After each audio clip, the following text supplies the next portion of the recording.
I made a severe and continuous lapse in my judgment. I don't expect to be forgiven. Right, that's exactly how I have to start it. Basically, everyone knows by now that the channel's back. So it's been banned for 2 years, since July of 2018, when I used to play Fortnite. I haven't played Fortnite since probably like season 5. So I'm gonna explain everything about what happened and how we got to this point. What originally happened was I was streaming on Twitch and I was posting videos on YouTube, but I was also posting videos promoting my Twitch stream. I did that a few times, like a few days in a row, I want to say. And one of the days, I guess the last day I obviously did it, they suspended my channel. So I got an email while I was streaming that said my channel was suspended. I tried to log in to my YouTube and it locked me out. Or rather it said, your channel has got a strike or something like that. You had to, in order to log back in or get access to my channel, it said I had to agree to the strike that I got. So I agreed, and then it basically locked me out from there. It said like, you know, your channel, severe violations of the terms of service or whatever, and I was never able to log back into it until yesterday. From that point, I reached out to my network. I was partnered with Curse. Curse said they couldn't do anything. I reached out to YouTube. They were unresponsive, as always. YouTube support, as much as I can appreciate them for what they did for unbanning the channel,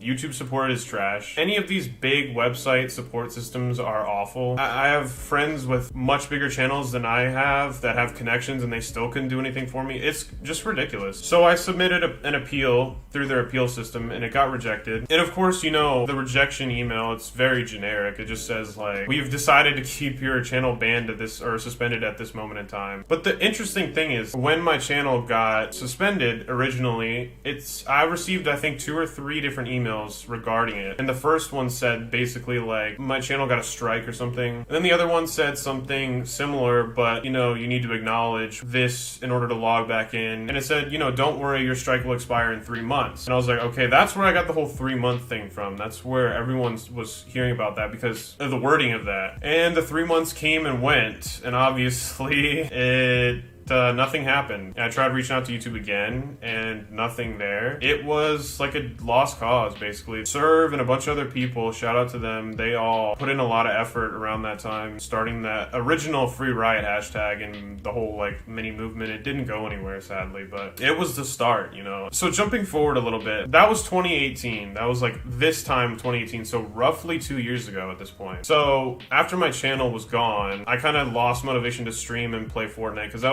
wasn't streaming Fortnite for the viewers. I started to lose interest, and then I really lost all my interest and all the steam I had and passion for the game when my channel got terminated. So I stopped playing Fortnite. I went out into the real world and got a job. Definitely for the better. Like, I'm a way different person than I was 2 years ago. And in my free time, I do whatever I want. You know, just play games, whatever. Just trying to save money. Yeah, I mean, as boring as it sounds, it's really the truth. That's all I've been doing. So I would say in the 2-year span that my channel was terminated, I must have sent at least 10 appeal requests. All of them got denied with the generic response that's like basically like a robot fucking typed it. All of my attempts to reach out to YouTube on Twitter, they were not fruitful. In fact, the few times that Team YouTube did respond to me on Twitter. And I can't fault them for this because I know it's probably multiple people. But when one person goes off their shift, the other person has no idea like that a conversation with me was going on. Here's the sad thing is I shouldn't have to go to a different platform to get a hold of someone for support for their fucking website. That makes no sense. I mean, that's so backwards. That's besides the point. So anyway, they would respond to me a few times. They would always say, yeah, what's your channel URL? We'll look into this, and they would never respond. That was kind of the trend. Guitar Hero Styles, I'm sure everyone knows who that is. He tried helping me through like Spanish support for YouTube. Nobody responded to him. Nobody could do anything for me, and it sucked. It should not have taken 2 years for the whole thing to really get to where it is now. So this year, nothing different has really happened. Kind of the same thing as last year.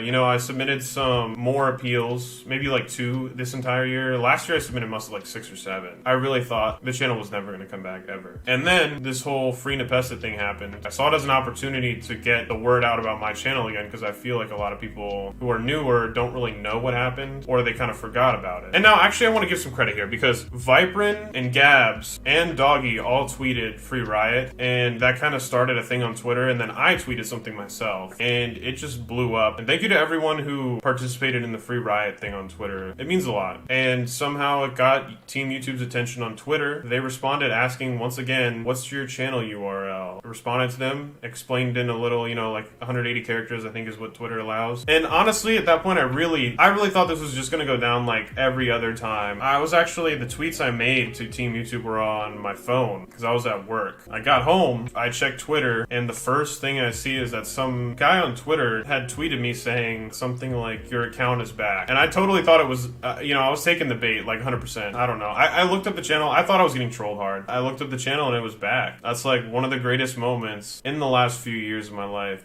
actually seeing that be back. And it's bigger than me. Like all the videos, history of the game that otherwise is just gone forever. I still can't believe it. It doesn't feel real. Logging into a channel you haven't been in 2 years, like all the old recommended stuff is still there. It's like entering a time capsule, I republished all my old videos. I did make a deal on Twitter that I was gonna beat Sonic Wave if my channel ever got back because I really did not think that it would ever be back. So, fuck my life, basically. Where do we go from here, basically, right? So, I don't know. I think that's okay to not know. I want it to be good, high quality, and I want it to be something that I want to do. That could be so many different things, And I'm hoping that maybe I can get people to watch me for me, as well as my skill in games and not just for one game. Sonic Wave, I guess, is gonna happen. That's gonna be hard. And after that, I don't know. I don't really think I have anything else I want to do in Geometry Dash. The last unsettled score I have with this game, something that I need to do. Close the book on it once and for all.